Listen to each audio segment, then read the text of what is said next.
Israel বৃহস্পতিবার লেবাননের দক্ষিণ বৈরুতে টানা 11টি বিমান হামলা চালিয়েছে। হিজবুল্লাহ সংশ্লিষ্ট একটি সূত্র তথ্য জানিয়েছে। ইসরায়েল গত সপ্তাহে লেবাননে স্থল অভিযান শুরু করে।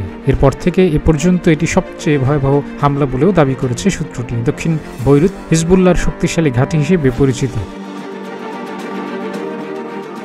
লেবাননের রাজধানী বৈরুত ও দূরবর্তী এলাকায় অবস্থানরত এএফপির প্রতিনিধিরা বিস্ফোরণের বিকট আওয়াজ শুনতে পান। এসব শব্দ আসছিল বৈরুতের দক্ষিণ উপকণ্ঠ থেকে। ইসরায়েলের সামরিক বাহিনী হাদাত অঞ্চলের বাসিন্দাদের এলাকা খালি করার নির্দেশ দেওয়ার পর এ হামলার ঘটনা ঘটেছে।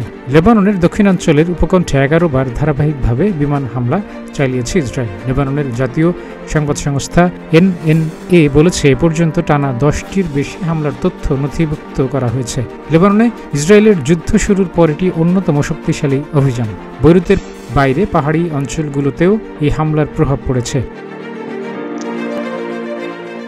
বৃহস্পতিবার সকালে ইসরায়েলি সামরিক বাহিনীর আরবি ভাষার মুখপাত্র আভিচাই আদ্রাই দক্ষিণ বৈরুতের বুর্জ আল বারাজনে এলাকার বাসিন্দাদের এলাকা ছাড়ার জন্য একটি জরুরি সতর্কতা জারি করেন। পরে ওই মুখপাত্র বৈরুতের দক্ষিণে হাদাত এলাকার জন্য একটি উচ্ছেদ অভিযানের আদেশ জারি করেন। হিজবুল্লাহর ঘনিষ্ঠ একটি সূত্র বলেছে, বৃহস্পতিবার সন্ধ্যার দিকে বৈরুত বিমানবন্দরের পাশে একটি ওয়্যারহাউস লক্ষ্য করে আরেকটি বিমান হামলা চালানো হয়। তবে ওয়্যারহাউসটিতে কি ছিল তা জানা যায়নি। অন্য একটি সূত্র এএফপিকে জানায়, এর আগে হিজবুল্লাহর জনসংযোগ দপ্তরের ভবন লক্ষ্য করে হামলা চালানো হয়েছিল, যদিও ভবনটি থেকে সব মানুষকে সরিয়ে নেওয়া হয়েছিল।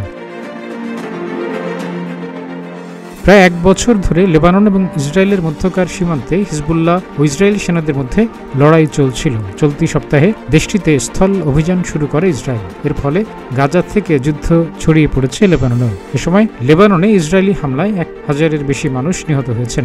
ঘরবাড়ি ছেড়ে পালাতে বাধ্য হয়েছেন হাজারো মানুষ। গত সপ্তাহে দক্ষিণ বৈরুতে হিজবুল্লাহ নেতা হাসান নাসরুল্লাহ হত্যাকাণ্ডের শিকার হন। এর আগে ঘনবসতিপূর্ণ এলাকাটির বাসিন্দারা ইসরায়েলি বোমা হামলার কারণে পালিয়ে যান। প্রতিবেদনগুলো বলছে, ইসরায়েলের হামলায় লেবাননে বাস্তুচ্যুত হয়েছে প্রায় 10 লাখ মানুষ। 27 সেপ্টেম্বর থেকে লেবাননে হামলা জোরদার করেছে ইসরায়েল। গণমাধ্যমগুলো বলছে, লেবাননে ইসরায়েলি হামলায় পর্যন্ত 800-এর বেশি মানুষের মৃত্যু হয়েছে। 2023 সালের 7 অক্টোবর ইসরায়েলে হামলা চালায় ফিলিস্তিনের গাজার সশস্ত্র রাজনৈতিক গোষ্ঠী হামাস।